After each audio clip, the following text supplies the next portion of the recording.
શું તમે રોજ એકનું એક ખાઈને કંટાળ્યા છો? તો આજે કંઈક આપણે નવું બનાવીશું. કડક ભાખરી અને સાથે દહીં તીખારીની રેસીપી. એકવાર મારી આ રેસીપી જરૂરથી ટ્રાય કરજો અને જો રેસીપી પસંદ આવે તો વિડીયોને વધુમાં લાઈક કરજો, શેર કરજો, કોમેન્ટ કરજો અને ચેનલને સબસ્ક્રાઈબ કરવાનું ના ભૂલતા. તો ચાલો બનાવવાનું શરૂ કરીએ. તો સૌપ્રથમ આપણે લોટ બાંધી લઈશું. તો લોટ બાંધવા માટે મેં અહીંયા 1 બાઉલ જેટલો ઘઉંનો લોટ લીધો છે. સાથે 1 વાટકી જેટલો કકરો લોટ લેવાનો છે. કકરો લોટ લેશો તો ભાખરીનો ટેસ્ટ ખૂબ જ સરસ આવશે અને દહીં તીખારી જોડે ખાવાની મજા જ પડી જશે. તો એકવાર આ રેસીપી જરૂરથી ટ્રાય કરજો. તો લોટ બાંધવા માટે મેં લોટ લઈ લીધા છે. સાથે આપણે બ્લેક પેપર એડ કરવાનું છે, એટલે કે મરી પાવડર. સાથે અજમો એડ કરીશું અને 1 ચમચી જેટલું જીરું એડ કરવાનું છે. સ્વાદ અનુસાર મીઠું અને મોણ એડ કરવાનું છે 2 થી 3 ચમચી જેટલું અને લોટને કઠણ બાંધવાનું છે. સાથે 1 ચમચી જેટલું દેશી ઘી એડ કરવાનું છે. દેશી ઘી એડ કરીને આપણે લોટને બાંધી લેવાનો છે. તો લોટને કઠણ બાંધવાનું છે, ઢીલો નથી બાંધવાનો, કારણ કે ભાખરી આપણી કડક બનાવવાની છે. તો એકદમ આ રીતે મિક્સ કરતા જવાનું છે. તમે જોઈ શકો છો કે લોટ આપણો પરફેક્ટલી સેટ થઈ ગયો છે. તો પાણી એડ કરીને એને લોટને બાંધી લઈશું. તો લોટ ઓલમોસ્ટ આપણો બંધાઈ ગયો છે, તમે જોઈ શકો છો. તો એને આપણે એકદમ મસળીને તૈયાર કરી લેવાનું છે. તમે જોઈ શકો છો કે લોટ પરફેક્ટલી બંધાઈ ગયો છે. તો એકદમ આ રીતની કન્સિસ્ટન્સી રાખવાની છે. તો હવે આપણે એને ઢાંકીને રેસ્ટ આપવા માટે મૂકી દઈશું. 10થી 15 મિનિટ સુધી એને રેસ્ટ આપવાનો છે. તો કકડા વડે ઢાંકીને આપણે એને સાઈડ પર મૂકી દેવાનો છે.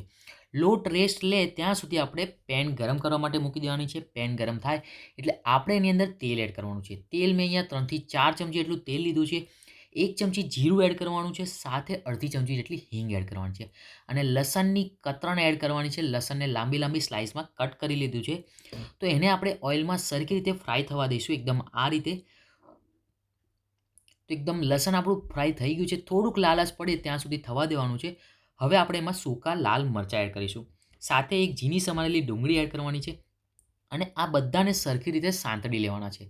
તો 2 થી 3 મિનિટ સુધી આપણે એને સરખી રીતે સાંતળવા દઈશું. ડુંગળીનો કલર થોડો ગુલાબી રંગ થાય એટલે આપણે એની અંદર લીમડી એડ કરવાની છે. લીમડીના પત્તાથી ફ્લેવર ખૂબ જ સરસ આવશે. આને મીઠો લીમડો પણ કહેવામાં આવે છે. તો એને આપણે એક ડાળખી એડ કરી લઈશું અને એને પણ 1-2 મિનિટ સુધી શેકી લેવાનું છે. તો તમે જોઈ શકો છો કે ડુંગળી આપણી પરફેક્ટલી શેકાઈ ગઈ છે, એનો કલર પણ ચેન્જ થઈ ગયો છે. તો હવે આપણે એમાં લસણવાળું મરચું એડ કરવાનું છે. હવે લસણવાળું મરચું તમને બધાને આવડતું જ હોય છે. તો 6 થી 7 નંગ જેટલી કળી લસણની લઈ લેવાની, એને મસ્ત ઝીણું સમારી લેવાનું છે. એમાં મરચું એડ કરવાનું છે અને તેલમાં મિક્સ કરીને એને સાંતળી લેવાનું છે 1-2 મિનિટ સુધી. એટલે લસણનું મરચું તમારું તૈયાર થઈ જશે. તો તમે જોઈ શકો છો કે ડુંગળી પરફેક્ટલી શેકાઈ ગઈ છે અને આપણી જે લસણવાળું મરચું છે એ પણ સરખી રીતે મિક્સ થઈ ગયું છે. તો હવે આપણે એની અંદર ટામેટાં એડ કરીશું. ટામેટાં એડ કર્યા પછી આપણે એમાં મીઠું પણ એડ કરી લેવાનું છે, જેથી આપણા ટામેટાં સરખી રીતે શેકાઈ જાય અને પરફેક્ટલી એનો મસાલો તૈયાર થઈ જાય. તો હવે આપણે એમાં સ્વાદ અનુસાર મીઠું એડ કરીશું. તો મેં અહીંયા અડધી ચમચી જેટલું મીઠું લીધું છે. પછી તમને પાછળથી લાગે તો આપણે વધારે ઓછું કરી શકીશું. તો એકદમ આ રીતે આપણે એને સરખી રીતે મિક્સ કરી લેવાનું છે. હવે આપણે એમાં થોડુંક પાણી એડ કરીશું, જેથી આપણો મસાલો પરફેક્ટલી શેકાઈ જાય. તો મેં અહીંયા 1 વાટકી જેટલું પાણી એડ કર્યું છે. તો હવે આપણે એને થોડી વાર માટે થવા દેવાનું છે, એટલે આપણે ઢાંકી દઈશું અને ઢાંકીને 4 થી 5 મિનિટ સુધી આપણે એને થવા દઈશું. જેથી આપણા ટામેટાં પણ સરખી રીતે બફાઈ જાય અને મસાલો પણ પરફેક્ટલી તૈયાર થઈ જાય. તો તમે જોઈ શકો છો કે લુક પણ ખૂબ જ સરસ આવી રહ્યો છે અને ગ્રેવી છે આપણી પરફેક્ટલી તૈયાર થઈ ગઈ છે. તો હવે આપણે એમાં બેસન એડ કરીશું એક્સ્ટ્રા ફ્લેવર માટે. તો મેં અહીંયા એક નાની વાડકી જેટલું બેસન લીધું છે, એટલે કે 4 થી 5 ચમચી જેટલું બેસન લેવાનું છે અને બેસનને આપણે સરખી રીતે મિક્સ કરી લેવાનું છે અને ગાંગડી ના રહી જાય એનું ધ્યાન રાખવાનું છે. એટલે પરફેક્ટલી આપણે એને હલાવતા જવાનું અને મિક્સ કરતા જવાનું છે. તો તમે જોઈ શકો છો કે મસાલો આપણો પરફેક્ટલી તૈયાર થઈ ગયો છે. તો હવે આપણે એની અંદર બેઝિક મસાલા એડ કરવાના છે. તો બેઝિક મસાલામાં 1 ચમચી જેટલું ધાણા જીરું પાવડર, અડધી ચમચી જેટલો ગરમ મસાલો, 1 ચમચી જેટલું લાલ મરચું પાવડર અને 1/3 ટીસ્પૂન જેટલી હળદર એડ કરવાની છે. તો મસાલાને પણ સરખી રીતે મિક્સ કરી લેવાનું છે. હવે આપણી જે ગ્રેવી છે, એટલે જે મસાલો છે એ કોરો પડી ગયો છે. તો એમાં આપણે થોડુંક તેલ એડ કરીશું, એટલે મેં 1 ચમચી જેટલું ફરીથી તેલ એડ કર્યું છે અને હવે આપણે એની અંદર દહીં એડ કરવાનું છે. તો દહીં મેં અહીંયા 2 થી 3 વાડકી જેટલું દહીં લીધું છે. તમે તમારી રીતે વધારે ઓછું કરી શકો છો, પણ દહીં મેં એકદમ ક્રીમી લીધું છે, ખાટું નથી લેવાનું, થોડુંક મોરું, એટલે મીન્સ કે મીડિયમ દહીં લેવાનું છે અને એને પણ આપણે સરખી રીતે મિક્સ કરી લેવાનું છે. તમે જોઈ શકો છો કે દહીં આપણું સરખી રીતે મિક્સ થઈ ગયું છે. તો હવે આપણે એની અંદર થોડુંક પાણી એડ કરી લઈશું. હવે પાણી જે આપણે દહીંનો બાઉલ હતો એમાં જ મેં લઈ લીધું છે. તો 1 કપ જેટલું પાણી એડ કરી લેવાનું છે અને એને પણ આપણે સરખી રીતે મિક્સ કરી લેવાનું છે.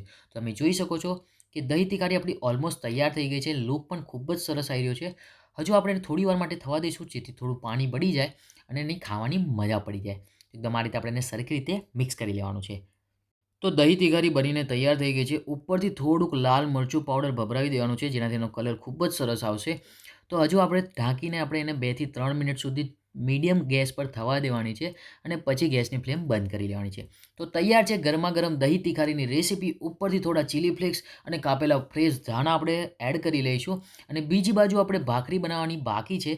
તો હવે એનો લોટ આપણે રેસ્ટ આપીને તૈયાર થઈ ગયો છે. તો ફરીથી આપણે એને મસળી લેવાનું છે થોડુંક તેલ એડ કરીને. તો લોટ મેં અહીંયા મસળી લીધો છે. તમે જોઈ શકો છો કે પરફેક્ટલી લોટ તૈયાર થઈ ગયો છે. તો હવે આપણે એના લુવા વાળીને વણી લેવાનું છે. તો એકદમ આ રીતે આપણે એક નાનો લુઓ વાળી લઈશું અને એને વણી લઈશું. તો વણ્યા પછી ઉપરથી આપણે એને કટ આપવાની છે, કારણ કે ભાખરી કડક બનાવવાની છે એટલા માટે. જો તમે કટ નહીં આપો તો એ ભાખરી ફૂલશે અને જે કડક બનાવવાની છે એ બને નહીં. તો એકદમ આ રીતે આપણે એને ચપ્પાની મદદથી કટ આપી દઈશું અને બંને બાજુથી એકદમ પ્રેસ કરીને શેકી લેવાની છે. તો એકદમ આ રીતે આપણે એને શેકી લઈશું. તમે જોઈ શકો છો. તમે એકવાર આ ભાખરી જરૂરથી ટ્રાય કરજો અને દહીં તિખારી કાઠિયાવાડી રેસીપી જોડે ખાવાની મજા જ પડી જશે. તો એકવાર આ ભાખરી જરૂરથી બનાવજો અને જો રેસીપી પસંદ આવી હોય ને તો વિડીયોને લાઇક કરજો, કમેન્ટ કરીને મને જરૂરથી જણાવજો. તો ભાખરી શેકાઈ ગઈ છે, તમે જોઈ શકો છો. તો એના ઉપર ગરમા ગરમ દેશી ઘી લગાવીને ખાવાની મજા જ પડી જશે અને તમે જોઈ શકો છો કે દહીં તિખારી લુકમાં પણ ખૂબ જ સરસ બની છે અને ટેસ્ટમાં પણ એકદમ ટેસ્ટી. તો વિડીયો પસંદ આવે તો વિડીયોને લાઇક કરી ચેનલને સબસ્ક્રાઈબ કરી દેજો. ફરી મળીશું આવી જ નવી નવી રેસીપી સાથે. ત્યાં સુધીને ગુડ બાય.